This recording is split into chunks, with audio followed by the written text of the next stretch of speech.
Hi, my name is Atsuki. I live in Warrensburg with my husband David and then my children. We have 5 total, but we have 3 at home right now. And I'm from Osaka, Japan. Can you hear me? Okay. I came here 2001.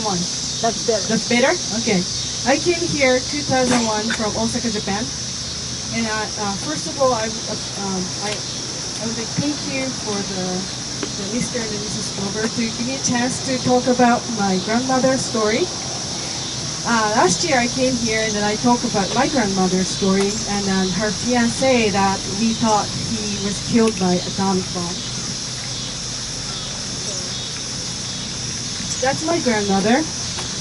She was born in the 1950s. And she became a physician in the very misogynistic Japan, imperial Japan. So you can tell how brave she was. She was working at the hospital in the rural Osaka during the wartime. Well, I had to tell you how brave she was first to make the story make you understandable. But anyway, so whenever she heard the sirens of the warning area come, she would run up to the roof floor with her doctor's coat in a stethoscope, and she would wave her stethoscope to the air to let the pilots know that was a hospital. So she was one brave woman. So I lived with her 15 years of my life. I only seen her cry twice. She was very patient. She kept her emotion inside, and she was always. I had this cheat sheet here. Anyway, she's very, very patient. Anyway, so there's 2 occasions I saw her crying.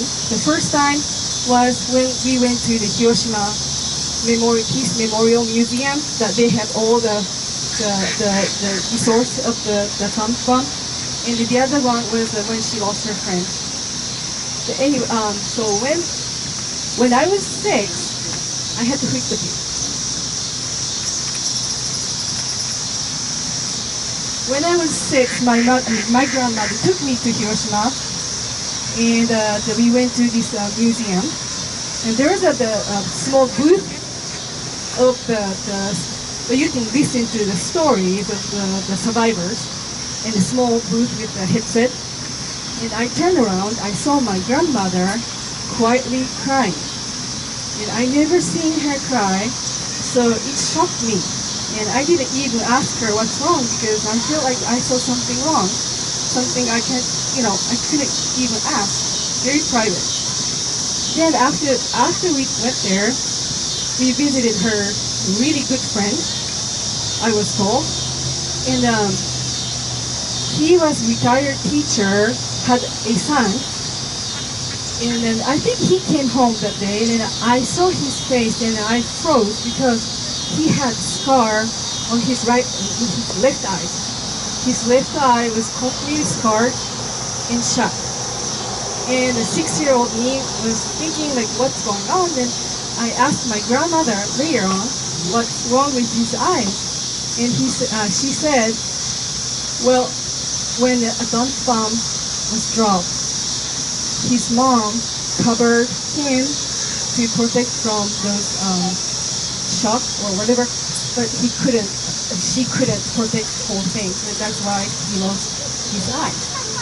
That stuck with me for a long time because I never seen the people scarred that bad.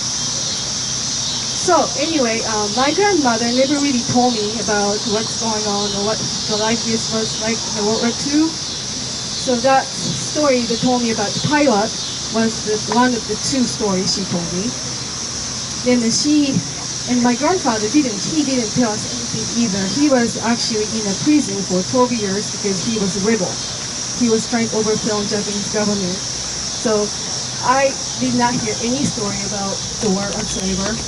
Then she passed away when she was 73. I was 15, and I didn't even bother to ask her about what was it like, being teenager. And after that she passed away, my grandfather was not a good husband. He was very, very verbally abusive. But he started talking about her life, and then he was telling me.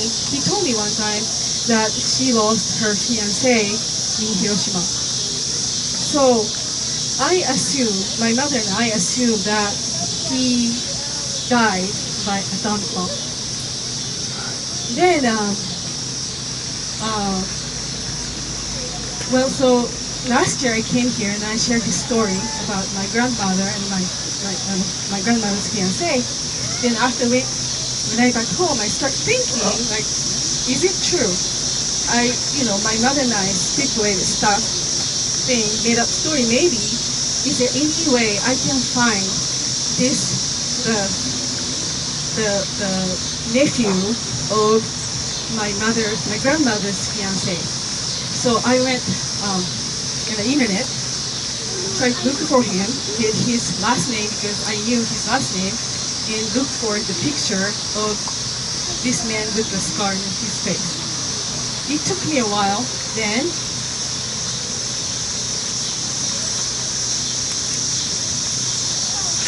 I find him. I find him on the internet. Well, thank you so much. I wasn't sure about him, but there's a story about him on the newspaper that he had interviewed 2006. That was an article about how he lost his left eye. He said that the explosion shattered the window of his house, and the piece of shattered glass damaged his eye. It just matched what I heard, almost 95%. So I contacted news reporters, but they didn't know his name, but they didn't know his name, the contact address. Then I went to the internet white page, looked for his name, but it wasn't easy, but I was able to find him. His name is Dr.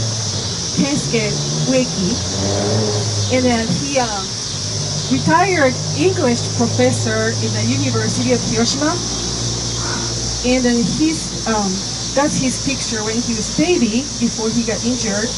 He was 10 months old when the atomic bomb was dropped. So anyway, last night I talked to him on the phone quite a long time, and he's actively participating in the anti-nuclear weapon right now. And he went to, there's another article about him. He went to Oslo when ICANN received the Nobel Peace Award, and he paraded with the young generation. And he's still teaching about the atomic bomb. And then he told me last night that in Hiroshima Prefecture, all college students must learn about peace, atomic bomb, Nagasaki, Hiroshima, all about it. So now he's still 73-year-old retired professor. He's making the lecture material for 2,600 students, freshman students every year. And he goes to places to make speech. And he told me his really personal story that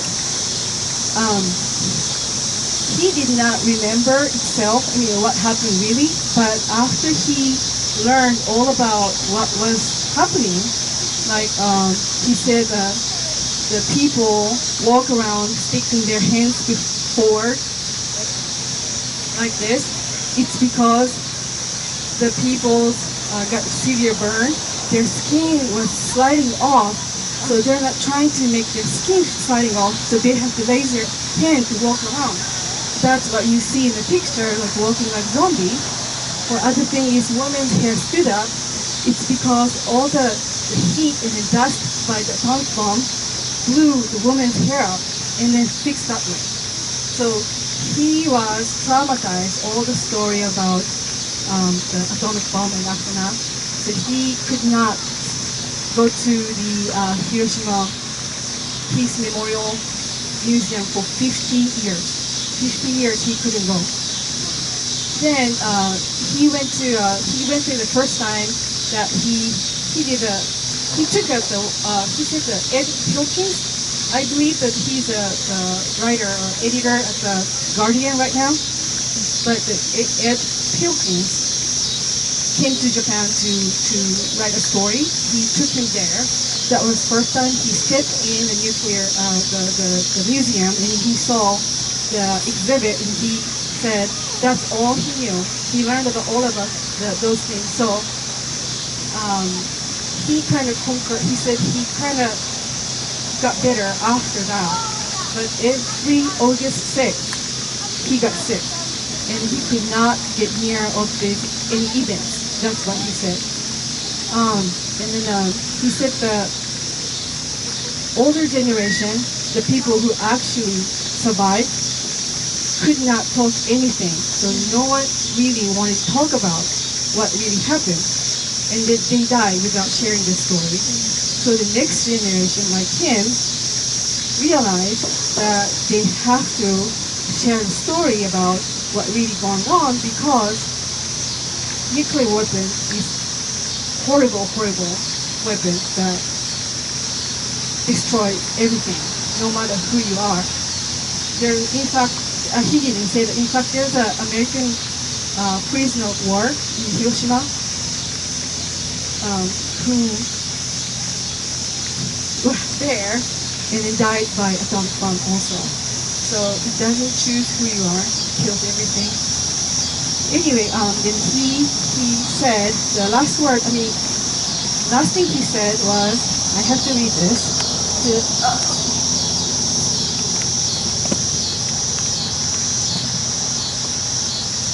He said that there's Americans who know the truth and who try to share the truth with other people, and that gave him a hope. And he said that he would love to share his story, and then he really wants to. If you need any information, he said he would love to share with you. That's what he said.